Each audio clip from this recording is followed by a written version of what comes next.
کہ اگر tension free جینا چاہتے ہو تو انسان یہاں امیدیں ٹوٹ جاتی ہیں، پھر انسان کا غم بڑھتا ہے، انسان مغموم ہو جاتا ہے۔ اسی لیے میں اکثر یہ کہتا ہوں ان نوجوانوں سے جن کو کچھ نصیحت کی جائے تو وہ کہتے ہیں کہ مولانا ہماری لائف ہے، ہمیں انجوائے کرنے دی جائے، یہ ابھی تو ہماری لائف ہے، ہماری اپنی لائف کو ہمیں انجوائے کرنے دیا جائے۔ نادان کس نے کہا کہ تیری اپنی لائف ہے؟ تیری لائف ہے کہاں؟ زندگی یہ نہیں کسی کی کسی کے لیے، زندگی ہے نبی کی نبی کے لیے، اور نہ سمجھ مرتے ہیں زندگی کے لیے، ارے جینا مرنا ہے سب کچھ نبی کے لیے۔ جو خواہشات کو لا کر کے حضور کے قدموں پر رکھ دیتا ہے تو پھر وہ کہتا ہے میرے عزیزو، وہ پھر آ کر کے یہ کہتا ہے اپنی خواہشات، اپنی طبیعت جہاں سب مر جاتی آدمی کی، اس کی اپنی کچھ نہیں ہوتی، تب اس مومن کی زبان سے یہ نکلتا ہے یا رسول اللہ زمین و زمان تمہارے لیے، مکین و مکان تمہارے لیے، چنین و چنا تمہارے لیے، بنے تو جہاں تمہارے لیے، ہم آئے یہاں تمہارے لیے، اٹھے بھی وہاں حضور کے لیے۔ اس کا اپنا کچھ نہیں ہوتا، اپنی خواہش ہوگی تو میں کرتا رہے گا، اور جتنی خواہشات کے پیچھے بھاگتا رہے گا دنیا اس کا پیچھا کبھی نہیں چھوڑتی، اور نہ ہی دنیا اس کو کبھی سیراب ہونے دے گی، کبھی پیٹ بھرنے دے گی ہی نہیں، وہ بھوکا ہی رہے گا، وہ پیاسا ہی رہے گا جو دنیا کے پیچھے بھاگتا ہے۔ ایک مرتبہ سیدنا عبداللہ ابن مسعود رضی اللہ تعالیٰ عنہ غمگین بیٹھے ہوئے تھے، کسی بات کا غم ہوگا، نبی پاک صلی اللہ تعالیٰ علیہ وسلم کا گزر ہو رہا تھا، آپ نے دیکھا، حضرت عبداللہ ابن مسعود سے پوچھا کہ غم کیوں ہے؟ تو آپ خاموش رہے، تو اللہ کے نبی صلی اللہ علیہ وسلم نے ایک جملہ فرمایا جو آج ہم سب کے لیے سبق ہے میرے عزیزوں، فرماتے ہیں لا تکثر ہمک ما یقدر یکن، اپنے غم کو زیادہ مت بڑھا، جتنا لکھا ہے اتنا مل کے رہے گا، وما ترزق یأتک، جتنا اللہ نے رزق لکھا ہے وہ آ کر رہے گا، وہ تیرے پاس آ جائے گا۔ غم کب بڑھتے ہیں انسانوں کے؟ ہمارے اندر جو ٹینشن جس کو آپ کہہ رہے ہو، فرسٹریشن کہہ رہے ہو، یہ سب چیزیں انسان کی زندگی میں کب آتی ہیں؟ جب یہ اپنی لو اور اپنی خواہشات دنیا سے لگاتا ہے، خالق سے اگر لگاتا ہے تو پھر اس کے غم نہیں بڑھتے، بلکہ غموں کا مداوع ہے۔ اسی لیے بزرگوں نے فرمایا کہ اگر ٹینشن فری جینا چاہتے ہو تو انسانوں سے امیدیں کم کر لو، اللہ کی ذات سے یقین بڑھا لو، اس کی ذات سے یقین بڑھاؤ۔ ہم نے دیکھا ہے اپنی زندگی میں جس سے ہم ملتے رہے، جس سے کچھ خواہشیں رکھتے رہے، یا جس کے متعلق کچھ امیدیں وابستہ کر رکھی، یہاں امیدیں ٹوٹ جاتی ہیں، پھر انسان کا غم بڑھتا ہے، انسان مغموم ہو جاتا ہے۔ اللہ کی ذات سے جو وابستہ ہوا اور وہاں جو آس لگایا، وہ ہر دن بشاشت کے ساتھ جیتا ہے، یقین کے ساتھ جیتا ہے۔ اسی لیے میرے عزیزوں، یہاں جس نے بھی اپنے خواہشات کو دنیا کے ساتھ لگایا ہے اسے کم کرنا ہے۔ لا تکثر ہمک ما یقدر یکن، اللہ کے نبی فرماتے ہیں اپنے غموں کو زیادہ مت کر، جتنا لکھا ہے اتنا تجھے مل کر رہے گا۔ اس دار فانی میں، اس عمل کی دنیا میں ہم نے اپنے بہت ساری چیزیں پھیلا رکھی ہیں۔ ایک چیز میں آپ کو بتاؤں کہ کبھی کبھار میں دیکھتا ہوں موبائل کو، اب سب کے ہاتھوں میں موبائل ہے، اور کبھی کبھار یہ اسٹک بھی ہوتا ہے، اچھی کمپنیوں کے موبائل بھی اسٹک ہو جاتے ہیں، یا تو کبھی بہت زیادہ بیٹری گرم ہو جاتی ہے اور موبائل بھی گرم ہونے لگتا ہے۔ پھر اس کا حل کیا ہے؟ ایکسپرٹ سے پوچھتے ہیں، موبائل کبھی ہینگ ہو رہا ہے یا کبھی بہت بیٹری گرم ہو رہی ہے، اس کے ریزن کیا ہے؟ تو وہ ایکسپرٹ یہی بتاتے ہیں کہ اس کے اوپر اوور لوڈ ہو سکتا ہے، بہت زیادہ اس میں ڈیٹا جمع ہو چکا ہے، اور پھر بیک گراؤنڈ میں ایکٹیو ہے بہت زیادہ، جس کی وجہ سے بیٹری ہارمفل ہے، بہت زیادہ گرم ہو جاتی ہے، یا تو پھر ایک ساتھ کئی چیزیں اس کے اندر ڈال دی جاتی ہیں تو اس کا پروسیس کم ہو جاتا ہے، اسٹک ہو جاتی ہے۔ یہ تو موبائل ہے جو تمہیں سکھا رہا ہے۔ یہی چیز ہے دنیا کے ہمارے اس لائف میں، ہماری زندگی میں، بہت زیادہ چیزیں اگر دماغ میں آ جاتی ہیں تو پھر دماغ گرم بھی ہو جاتا ہے اور سٹک بھی ہوتا ہے، ہر چیز سوچنے سے بھی عاری ہو جاتا ہے، صحیح طریقے کے فیصلے نہیں لے پاتا۔ اچھا نقصان کیا ہے اس کا؟ سیم ہم نے موبائل ایکسپرٹ سے بھی پوچھا، جب موبائل بہت زیادہ گرم ہونے لگے یا سٹک ہونے لگے تو اس کو کیا کرنا چاہیے؟ تو ایکسپرٹس بتاتے ہیں کہ اس کے ریڈیشن بہت زیادہ ہوتے ہیں اس وقت، اور یہ نقصان پہنچا سکتا ہے۔ جو استعمال کر رہا ہے اس کے دماغ پر بھی اثر کرے گا، آس پاس کے لوگوں پر بھی اثر کرے گا۔ ایک موبائل کے اوپر اگر زیادہ لوڈ آ جائے تو اس کے ریڈیشن آس پاس سب کو خراب کرتے ہیں۔ یہی حال انسان کی زندگی کا ہے۔ تمہارے دماغ کے اوپر اگر غم زیادہ بیٹھ گئے اور بہت زیادہ دماغ حاوی ہو گیا تو خود کا تو نقصان کرو گی ہی، آس پاس جتنے ہیں سب کا نقصان کرو گے۔ تمہاری وجہ سے تمہارے ماں باپ بھی پریشان، تمہاری اولاد، تمہارے بیوی بچے سب اس پہ ان سب چیزوں میں ملوث ہو جاتے ہیں۔ اب اس کا علاج کیا ہے؟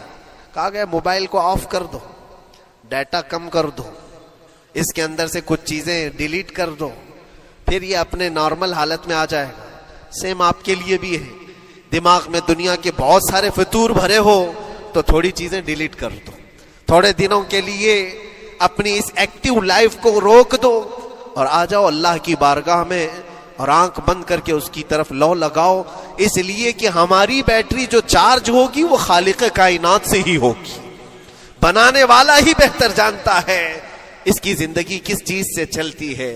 اور اسی لیے کہا ہے، امام غزالی رحمۃ اللہ تعالی علیہ فرماتے ہیں، جو بندہ اللہ کے ذکر سے کئی دن تک غافل ہوتا ہے تو مردہ لاش ہے جو چل رہا ہے، بازاروں میں جو چل پھر رہا ہے، ذکر الہی نہیں کرتا تو اس کی روح ختم ہونے کے قریب آئی ہے، یہ زندہ لاش ہے۔ یہاں زمانے ہو گئے، مہینوں بیت گئے، برسوں ہو جاتے ہیں، کتنے دن ایسے ہیں آپ نے اللہ کے ذکر کے لیے الگ سے وقت نکالا ہو؟ کہاں ہے وقت؟ نماز بھی ایسے پڑھ کر کے بھاگ جاتے ہیں جیسے لگتا ہے کہ کوئی چیز ہمارے اوپر سوار تھی، جلدی سے ہٹا دی اور بھاگ گیا۔ نہیں میرے عزیزوں، ہماری روح جب بیمار ہوتی ہے، ہماری روح کو جب بھوک لگتی ہے تو اللہ کے ذکر سے اس کا علاج بھی ہوتا ہے اور اس کو رزق بھی ملتا ہے، لیکن ہم رزق دیتے ہی نہیں۔ کبھی آپ نے دیکھا ہماری باڈی کو، صبح ناشتہ نہ کرو، دوپہر میں کھانا نہ کھاؤ تو شام تک ہمارا جسم ہچکولے لینے لگتا ہے، چکر آنے لگ جاتے ہیں۔ کیوں؟ جسم 2 وقت کے کھانے کو چھوڑنا برداشت نہیں کر پاتا، کمزوری آ جاتی ہے، جسم کو بھوک لگتی ہے، ہمیں کھانا دینا اسے ضروری ہے۔ اسی طرح اللہ نے ہماری جو روح بنایا ہے، روح کو بھی رزق کی ضرورت ہے۔ اور روح کا رزق کیا ہے؟ روح کا کھانا پینا کیا ہے؟ کاجو بادام میوے پستے کھا کر کے روح کو طاقتور نہیں بنا سکتے۔ فرمایا گیا روح کی غذا اللہ کا ذکر ہے۔ جب بندہ اللہ کا ذکر کرتا ہے تو اس کی روح کو طاقت ملتی ہے اور روح کمزور نہیں رہتی، طاقتور بن جاتی ہے۔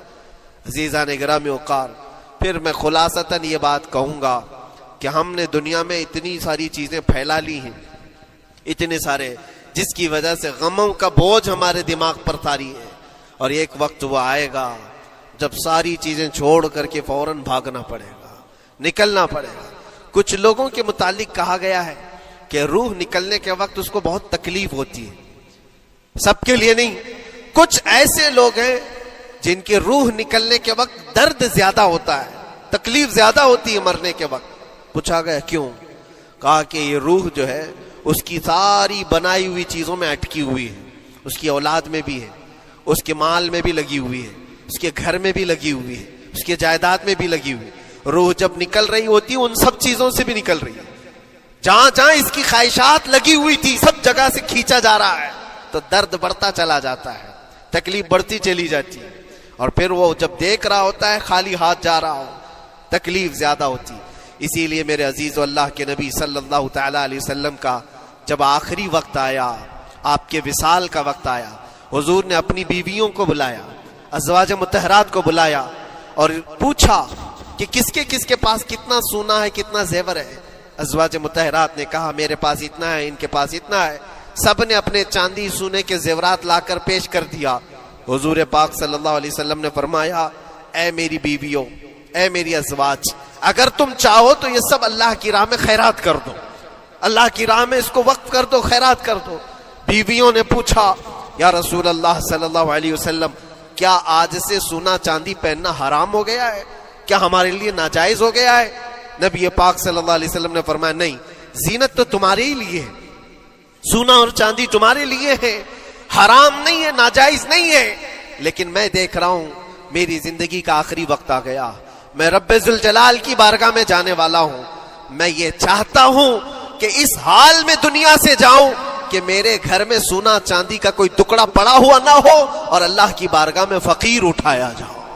یہ نبی پاک صلی اللہ تعالی علیہ وسلم کی خواہش ہے کہ میں اللہ کی بارگاہ میں اس حال میں جاؤں کہ میرے گھر میں کوئی چیز رکھی ہوئی نہ ہو، سونا اور چاندی، مال و دولت، کیونکہ میرے عزیزوں اسی سے اندازہ کرو انسان اپنی خواہشات میں اتنا گھر جاتا ہے کہ اس سے نکلنا اس کے لیے مشکل ہوتا ہے، اور روح نکلنے کے وقت یہی تو تکلیف ہوتی ہے کہ کہاں کہاں کیا کیا بنایا تھا، کتنا جمع کیا تھا، حساب کرتے کرتے اس کی روح نکل جاتی ہے۔ ہم نے دیکھا ہے، میں اپنا ایک تجربہ بتاتا ہوں، عمرہ سے ہم واپس آ رہے تھے، 40 لوگوں کا قافلہ تھا، ایئرپورٹ پر پہنچے، بہت تاخیر ہو چکی تھی اور فلائٹ کا وقت بہت کم رہ گیا تھا، اور حاجی لوگ ماشاءاللہ جاتے ہیں تو خوب بھر بھر کر کے سامان بھی لیتے ہیں، کیا کیا سامان تھے سب کے پاس، اور ہمارا بار بار جانا آنا ہوتا ہے، میں کبھی کوئی زیادہ چیزیں رکھتا نہیں۔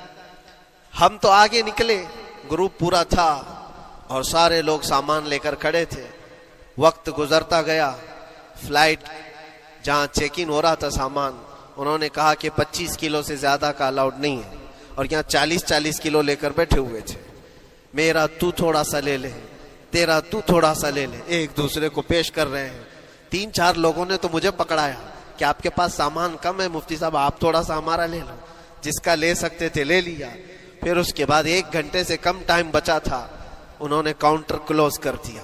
میں نے دیکھا 20 سے 25 حاجی ایسے ہیں جن کا سامان بکھرا ہوا ہے، اور کیا لے جا سکتے ہیں ہاتھ میں، وہ بھی 7 کلو 8 کلو اتنا ہی تھا۔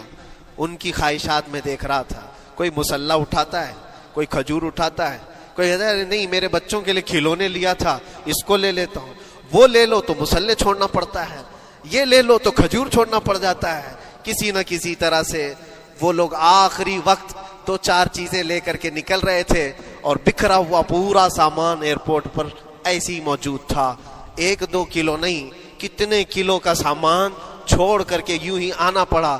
یا تو پھر فلائٹ کے سفر پہ جاؤ یا سامان میں لگے رہو، 2 ہی آپشن تھے، اور کون وہ چھوٹے سامان کے لیے اپنا سفر ملتوی کرتا۔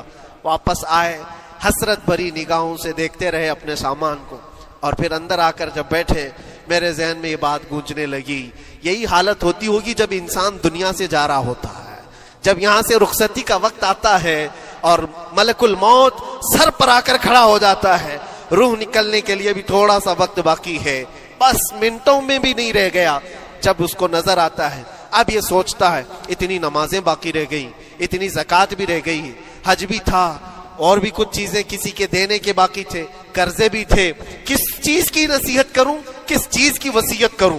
فلاں جگہ ایک گھر خرید کر کے اس کے ڈاکیومنٹ تو وہاں رکھا تھا، بیٹے کو بھی نہیں بتایا، بیٹی کو بھی نہیں بتایا، پتہ نہیں کس کے ہاتھ لگ جائے گا۔ یہ خواہشات گھومتی رہتی ہیں، وہ کسی کو بتا بھی نہیں پاتا، ادھر ملک الموت روح نکال کر نکل پڑتے۔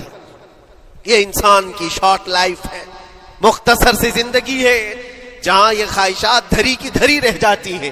اسی لیے شیخ سعدی نے بہت اچھی بات فرمائی، ایک بادشاہ نے اعلان کیا تھا اپنے وزیروں میں سے ایک کو، اس سے بہت خوش ہوا اور کہا جا آج تجھے میں اتنی جائیداد دوں گا، اتنی زمین، اتنی پراپرٹی دوں گا، جتنا تو اپنے ہاتھ میں ایک لکڑی لے کر گھیر دے گا، جتنی زمین تو گھیرے گا اتنی تیرے نام لکھ دوں گا، لیکن اس کے لیے ایک شرط ہے، صبح یہ لکڑی لے کر تو راؤنڈ مارنا اور اتنا گول سرکل بنانا سورج ڈوبنے سے پہلے تک، جتنی زمین گھیر لے گا وہ پوری تیرے نام پر۔ اس نے سوچا کہ اتنی بڑی زمین میں گھیر سکتا ہوں ایک پورے دن۔ میاں ممبئی والے اچھی طرح جانتے ہیں 4x4 کی جگہ مل جائے تو یہاں کتنی بڑی غنیمت ہوتی، اور اس بندے کو بادشاہ نے کہا لکڑی ہاتھ میں لے لے اور لکیر کھینچ، شام ہونے سے پہلے جتنا کرے گا پورا تیرے نام پر۔ وہ نکلا، اور جب لکیر کھینچتے کھینچتے جب چلنے لگا پیچھے مڑ کے دیکھتا تھا بہت لمبی ہو گئی ہے, اتنی زمین میرے نام پر ہونے والی ہے. دوپہر ہو گئی, وہ واپس آنا نہیں چاہ رہا ہے, واپس آ کر کے سرکل پہ ختم تو کرنا ہے جہاں سے شروع کیا تھا. سوچتا اور تھوڑا سا اور تھوڑا سا اور تھوڑا کرتے کرتے وہ اثر ہو گئی اس کی. اب اس کو لگا کہ واپس پلٹنا چاہیے. کئی کلومیٹر ہو گئے تھے, اتنے کلومیٹر کی زمین اب وہ اپنے نام پر کروانے والا تھا. لیکن جب واپس پلٹنے کا وقت آیا سانس پھولنے لگ گئی, کیونکہ صبح سے چل رہا ہے, کھایا بھی نہیں ہے, پیا بھی نہیں ہے, جس چیز کو جمع کرنے کے لیے دوڑتا رہا. اب سورج پیلا پڑ گیا, ڈوبنا کے وقت قریب آنے لگا تو اب بھاگنا شروع کیا. بادشاہ اور اس کے وزیر انتظار کر رہے تھے کہ یہ لوٹے گا بھی. اب دیکھا بڑی دور سے یہ دوڑتا دوڑتا آ رہا ہے اپنی لکڑی کو لکیر زمین پر کھینچتے ہوئے کہ جلد سے جلد اپنے اس پوائنٹ پر پہنچ جاؤں جہاں سے شروع کیا تھا. سانس پھولنے لگ گئی, دوڑتے دوڑتے ہانپنے لگ گیا. سورج ڈوبنے کے قریب آ گیا, آخری کرنیں باقی تھی اور اس کا پوائنٹ بھی قریب آ گیا تھا.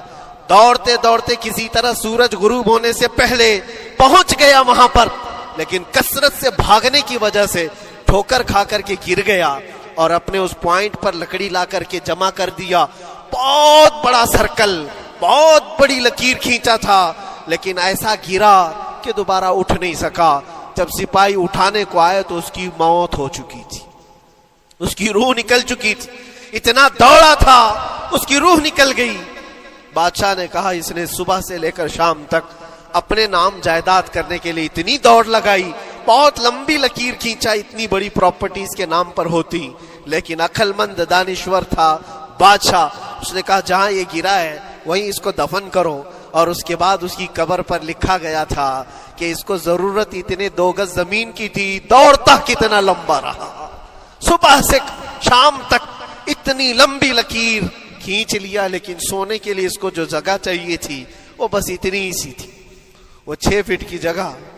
عزیزان گرامی, یہ ایک زندگی کے کسی کا حادثہ ہو سکتا ہے, لیکن میں نے دیکھا ہے کہ تقریباً سب کی لائف میں یہی ہے. ہم اپنی خواہشات کے پیچھے اتنی تیز دوڑتے رہتے ہیں, لیکن جس چیز کی ہمیں ضرورت ہے اس کی طرف ایک بار بھی نظر نہیں کرتے. کون سی چیز ہے جس کی ہمیں ضرورت ہے؟ وہ ہمیشہ کی زندگی آخرت کے لیے جو چیز چاہیے وہ اللہ کا ذکر ہے, وہ رب ذوالجلال کی ذات پر یقین اور توکل ہے. آج اللہ نے صحت و سلامتی کے ساتھ زندگی دی ہے تو وقت نکالو اور بارگاہ رب العزت میں آ جاؤ. میرے عزیزوں, آخری بات عرض کرتا ہوں, خواہشات جہاں ختم ہونی چاہیے وہ کیسی ہے, وہ کیسے ہے؟ اللہ کے نبی صلی اللہ تعالی علیہ وسلم مجلس میں بیٹھے, ایک صحابی کا مسئلہ تھا. ایک صحابی کا مسئلہ ایسا تھا کہ وہ صبح جلدی دوڑ کر کے چلے جاتے تھے. صحابہ نے ان کی شکایت کی کہ یہ فجر میں اتنی جلدی چلے جاتے ہیں کہ کسی سے ملتے ہی نہیں. حضور نے پوچھا کہ وجہ کیا ہے؟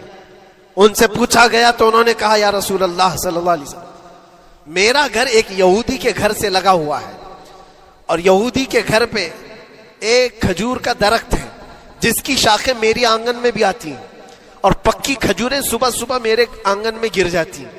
میں اس لیے جلدی دوڑ کر کے جاتا ہوں, میرے بچے اٹھنے سے پہلے وہ کھجوریں جمع کر کے میں اس یہودی کو دے دوں کہ کہیں انجانے میں میرا کوئی بچہ وہ کھجور کھانا لے. ہمارے لیے وہ حلال نہیں ہے. یہ صحابی رسول کا عمل تھا. اللہ کے نبی صلی اللہ علیہ وسلم نے فرمایا اپنے بچوں کو حلال کھلانے کے لیے اتنی فکر, اتنی فکر. عزیزان گرامی وقار, آپ سنیے, یہ تو حالات ایسے ہو گئے یہاں بڑے بڑے درخت ہی نگل گئے, کھجور تو چھوڑے, ڈکار بھی نہیں. حرام چیزوں کے اوپر تو کئی لوگوں کی زندگی آباد. خیر, حضور پاک صلی اللہ علیہ وسلم نے ان کا مسئلہ دیکھ کر کے, ان کی تکلیف کو دیکھ کر کے اپنے صحابہ میں اعلان کیا, کوئی ہے جو اس یہودی کا درخت خرید کر کے میرے اس صحابی کو دے دے, میں اسے جنت میں پورا باغیچہ عطا کروں, جنت میں پورا باغ اسے عطا کروں.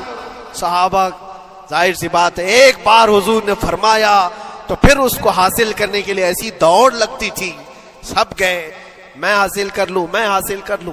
اب اس یہودی کو منانا تھا کہ تو ایک درخت جو ہے اپنے پڑوسی کو بیچ دے, آنگن میں اس کے ہے, بیچ دے.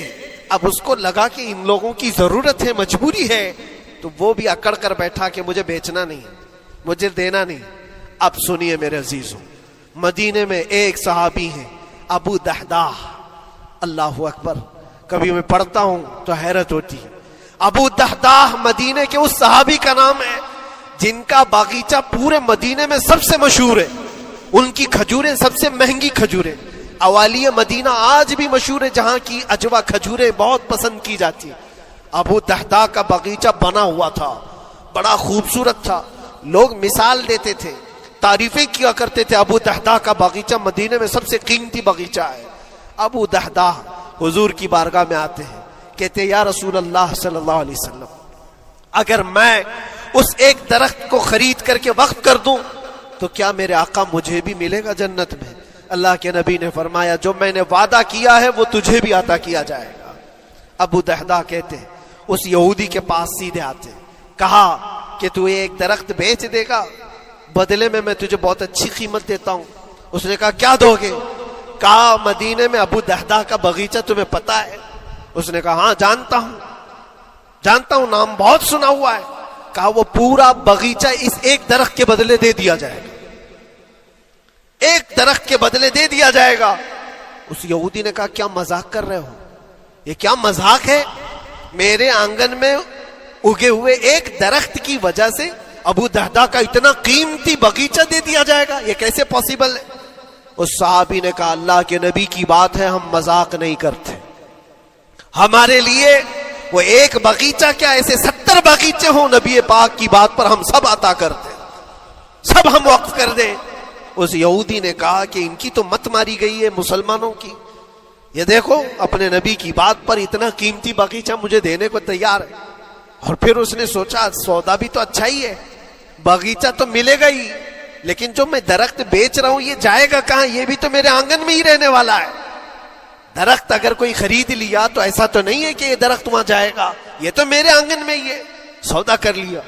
کہا بات اگر سچی ہے تو میں یہ درخت اپنے پڑوسی کو جو تمہارا دوست ہے مسلمان اس کو دے رہا ہوں, بدلے میں مجھے ایک باغیچہ دے دو. ابو دحداح نے اسی وقت لکھ کر کے دے دی, یہ باغیچہ تیرے نام کا ہے. سوچو میرے عزیزوں, جس کو سینچا ہو محنتوں سے, جس باغیچے کو سجایا ہو, وہ راستے میں کھڑے ہو کر کے اس کا سودا کر رہے ہیں. کس بات پر؟ حضور پاک کی بات تھی, رسول اللہ کا فرمان تھا. آئے, ان کی بیوی ان کے بچے, باغیچے میں ہی گھر بنا ہوا تھا, نہایت ٹھنڈا گھر ہوا کرتا تھا, وہ لوگ سکون کے لیے وہاں بیٹھتے تھے. ابو دحداح اپنے باغیچے کے دروازے پر آئے, پھاٹک پر, اندر نہیں آتے, باہر کھڑے ہو کر کے اپنی بیوی کو پکارتے. ام دحداح پوچھتی ہے, وہ آواز آتی ہے کیا ہوا, اندر کیوں نہیں آتے؟ باہر کھڑے ہو کر ابو دحداح کہتے بیگم باہر آ جا, یہ باغیچہ بک چکا ہے, اب ہمارا نہیں ہے, سامان لے, بچے لے اور باہر آ جا. بیوی نے کہا یہ کیسے اچانک؟ نہ کچھ کہا نہ کچھ بتایا. لیکن وہ عورتیں دنیا دار عورتیں نہیں تھی. وہیں سے اندر سے کہتی ہے ابو دحداح میرا تم پر یقین ہے, اگر سودا کیا ہوگا تو بہت بھاری سودا کیا ہوگا, ورنہ ابو دحداح کا باغیچہ مدینے میں بیچے جانے کے قابل نہیں ہے. کون ہے جو اس کی قیمت لگائے گا؟ میرا گمان یہ ہے کہ میرا شوہر اگر سودا کیا ہوگا تو بہت اونچا سودا کیا ہوگا. ابو دحداح نے کہا میری رفیق حیات باہر تو آ جا, میں تجھے بتاؤں کون سا سودا کیا ہے, باہر آ جا. بچوں کو لیتی, اپنا سامان سمیٹتی ہے اور اسی وقت باغیچہ چھوڑ کر کے باہر نکل آئی. ابو دحداح سے پوچھتی ہے یہ اچانک سودا کرنے کی کیا ضرورت پیش آئی؟ یہ اس طرح سے اچانک تم نے سودا کر لیا اور مجھے باہر بلایا, کیا سودا کیا, کتنے پہ بیچا؟ ابو دحداح نے کہا میرے ہاتھ میں پیسہ تو 1 روپیہ نہیں, 1 درہم نہیں ہے. کہا پھر کتنے میں بیچا؟ کہا اندازہ بھی نہیں کر سکتی. اللہ کے نبی نے فرمایا میرے اس صحابی کے لیے جو ایک درخت خرید کر کے دے دے اسے میں جنت کا باغیچہ عطا کروں گا. میں نے اپنے دوست مسلم بھائی کے لیے اس کا درخت خرید کر کے وقف کیا ہے اور بدلے میں اس یہودی کو یہ باغیچہ دے دیا ہے. بیوی وہ نہیں تھی جو یہ کہتی کہ مت ماری گئی ہے تیری, گھر بیچ کے آ گیا, فلاں کر کے آ گیا. وہ دنیا دار عورت نہیں تھی. ہاتھ اٹھاتی ہے اور سر پر رکھتی ہے اور کہتی ہے ابو دہدا مجھے تمہارے بارے میں یہی یقین تھا، قسم رب ذوالجلال کی اگر وہ یہودی اس باغیچے پر نہیں مانتا تو ہمارے پاس اور جو کچھ تھا سب دے کر کے ہم نبی پاک کی بات پر عمل کر لیتے۔ حضور کی بات تھی، وہ یقین تھا، دنیا دے دیا، خواہشات قربان کر دیا قدم مصطفیٰ پر۔ اسی لیے اقبال نے کہا ہے کہ جو کچھ بھی ہمارے پاس ہے وہ نام مصطفیٰ سے ہے، آبرو ماز نام مصطفیٰ، ہم سب کی عزت و آبرو مصطفیٰ کے نام سے ہے۔ وہاں اپنی خواہشات قربان کر دو، ختم کر دو، اپنے اندر کی جتنی چیزیں ہیں حضور نے فرمایا تو اس کے بعد اپنی طبیعت نہیں، اپنی خواہش نہیں۔ تم اپنے گھر پر سوچتے بیٹھے رہو گے کہ میرا گھر کیسے، میری بیوی کیا بول رہی ہے، میرا باپ کیا بول رہا ہے، میری ماں کیا بول رہی ہے؟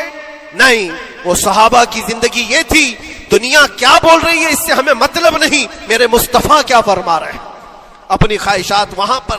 حضرت انس بن نزیر ایک صحابی ہیں، وہ حضور صلی اللہ تعالی علیہ وسلم کے بڑے رازدار صحابی تھے، حضور ان کے گھر پر موجود ہے۔ مکہ سے ایک لیٹر آیا، جنگوں کی وہ لوگ تیاری کر رہے تھے، اور انس بن نزیر کون ہے؟ یہ ان کی بیوی جو تھی انس بن نزیر کی، اپنی بیوی سے بہت محبت کرتے تھے، بلکہ عشق کرتے تھے، عشق کرتے تھے اپنی بیوی سے، اور عشق میں ان کی شادی بھی ہے، اپنی بیوی کو بہت چاہتے تھے۔ اب سنو، مصطفیٰ کریم صلی اللہ علیہ وسلم انس بن نزیر کے گھر پر ہے، مکہ سے ایک قاصد آیا اور رازدارانہ طور پر ایک خط دیا، کہا مکہ والے جنگوں کی تیاری کر رہے۔ حضور نے خط کو پڑھوایا اور انس بن نزیر سے کہا انس یہ بات تیرے اور میرے بیچ میں راز ہے، کسی سے نہیں کہنا، جب تک میں نہ کہوں اس خط کا ذکر کسی سے نہ کرنا۔ انس بن نزیر نے کہا اے اللہ کے نبی آپ کا حکم، اس کے بعد میری زبان نہیں کھلے گی۔ خط کو بند کر دیا، رکھ لیا۔ حضور جب تشریف لے گئے گھر سے، ان کی بیوی، ان کی محبوبہ، ان کی رفیق حیات جس کو بہت زیادہ چاہتے تھے آئی، کہا انس رسول اللہ گھر پر آئے تھے، کچھ راز کی بات چل رہی تھی، کیا بات چل رہی تھی؟ انس بن نزیر نے کہا دیکھ میری بیگم، محبت اپنی جگہ پر، وہ میرے مصطفیٰ کا راز، وہ میں نہیں شیئر کر سکتا، وہ نہیں بتا سکتا۔ بیوی ہنس کر کہتی تم نہیں بتاؤ تو کوئی بات نہیں، میں نے تو دیوار کے پیچھے سے سن لیا ہے، مکہ والے جنگوں کی تیاری کر رہے ہیں، خط آ گیا ہے۔ انس بن نزیر نے اپنی بیوی سے اتنی بات سنی، سیدھے جا کر کے گلا پکڑ لیا، گردن کو دبوچ دیا اور کہا اس وقت تک میں تیری گردن نہیں چھوڑوں گا جب تک میرے مصطفیٰ کا فرمان نہ آ جائے۔ گردن پکڑ لیا اس عورت کی جس کو سب سے زیادہ یہ چاہتے تھے، لے آئے حضور کے پاس، کہا یا رسول اللہ معاف کر دے، آپ کا راز تھا، میں نے تو نہیں بتایا، مگر میری بیوی نے دیوار کے پیچھے سے سن لیا، اور اس لیے میں اس کی گردن پکڑ کر کے لایا ہوں کہ کہیں میں مجرم نہ بن جاؤں، نبی پاک کا راز افشا کرنے والا میں مجرم نہ بن جاؤں۔ آقا اگر آپ حکم فرمائیں تو میں اس کو ختم کر دوں یا اس کو طلاق دے کر کے آزاد کر دوں، آپ کے فرمان پر میں کامل عمل کر سکوں۔ اللہ کے نبی نے فرمایا انس چھوڑ دے گردن، جس طرح تو ہمارے راز کی حفاظت کرتا ہے، یہ میری صحابیہ ہے، یہ بھی میرے راز کی حفاظت کرے گی۔ اس کے بعد ہاتھ چھوڑ دیا اور اپنی بیوی سے کہا کہ دیکھ میری محبت، میرا عشق اپنی جگہ پر، بات جب مصطفیٰ کی آئے گی پوری کائنات کو میں چھوڑ دوں گا، میرے مصطفیٰ کی بات کو عمل کروں گا۔ اور اس بیوی نے بھی یہی کہا انس اگر تو مجھے راز بتا دیتا حضور کا، عشق میں ڈوب کر کے، محبت میں ڈوب کر کے، تو جو گلا تو نے میرا پکڑا کل میں تیرا گلا پکڑ کر حضور کے پاس لاتی کہ حضور یہ آپ کی غلامی کے قابل نہیں ہے۔ یہ ان کا کمال درجے کا ایمان تھا، اپنی خواہشات کو قربان کر دیا۔ ایک مدینے کی خاتون ایسی ہے، سب سے زیادہ حسین و جمیل لڑکی ہے، حضور کے پاس ایک حبشی کالے رنگ کے صحابی ہیں، آئے کہا یا رسول اللہ مجھ سے کوئی شادی نہیں کرتا۔ حضور نے فرمایا کہ جا میں تیری شادی کے لیے ایک جگہ پر پیغام بھیجتا ہوں، اور بھیجا اس لڑکی کے گھر، انصاری صحابی کی ایک لڑکی اتنی خوبصورت ہے مدینے میں، ان کے گھر بھیجا۔ یہ تو حبشی قسم کے تھے، یہ ایک پیغام لے کر کے جب آئے، ماں باپ باہر بیٹھے ہوئے، لڑکی اندر ہے، ماں باپ نے دیکھا کیوں آئے ہو؟ کہا میں پیغام لے کر آیا ہوں. کس چیز کا؟ آپ کی بیٹی سے نکاح کا.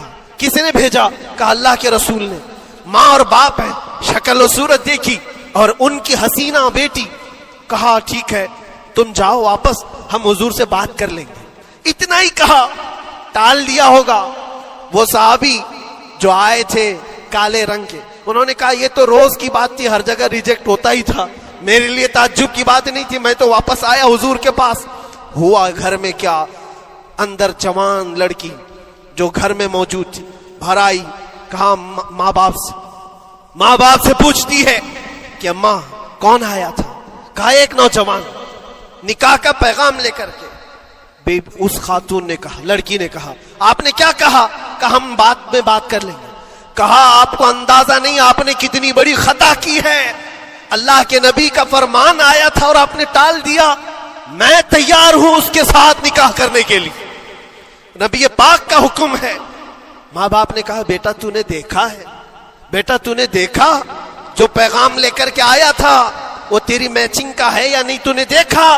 اس نوجوان نے کہا، اس لڑکی نے کہا میں نے پیغام لے کر آنے والے کو تو نہیں دیکھا، آمینہ کے لال کو تو دیکھا ہے، جس نے پیغام بھیجا ہے اس کو دیکھا ہے. اس کے حکم کے بعد پھر کسی کو دیکھنا بنتا ہی نہیں ہے. وہ دونوں ماں باپ دوڑتے ہوئے حضور کے پاس آئے اور وہ صحابی ابھی بتا ہی رہے تھے کہ میں ریجیکٹ ہو کر کے آیا ہوں. تبھی ماں باپ بھی دوڑ کر کے آئے. کہا یا رسول اللہ خطا ہو گئی، ہم نے تاخیر کی آپ کے حکم میں. اے اللہ کے نبی ہم راضی ہیں، اپنی بیٹی کا نکاح انہی کے ساتھ کریں گے جن کا پیغام آپ نے بھیجا ہے. کیا اپنی خواہشات کو حضور کے قدموں میں لا کر قربان نہیں کیا؟ لیکن نکاح ہوا بھی. وہ نوجوان عبداللہ اسود نکاح کا ہے، حضور نے نکاح کروا دیا مسجد نبوی اور حضرت عثمان سے کہا کہ ان کو کچھ پیسہ دے دو، مال دے دو، شادی کا سامان تو خرید لے، جہیز لے لے، اپنا گھر سجا لے. ان کو صحابہ نے پیسے دیے، غریب تھے، میں بازار میں جا کر اپنی شادی کا سامان خرید رہے تھے.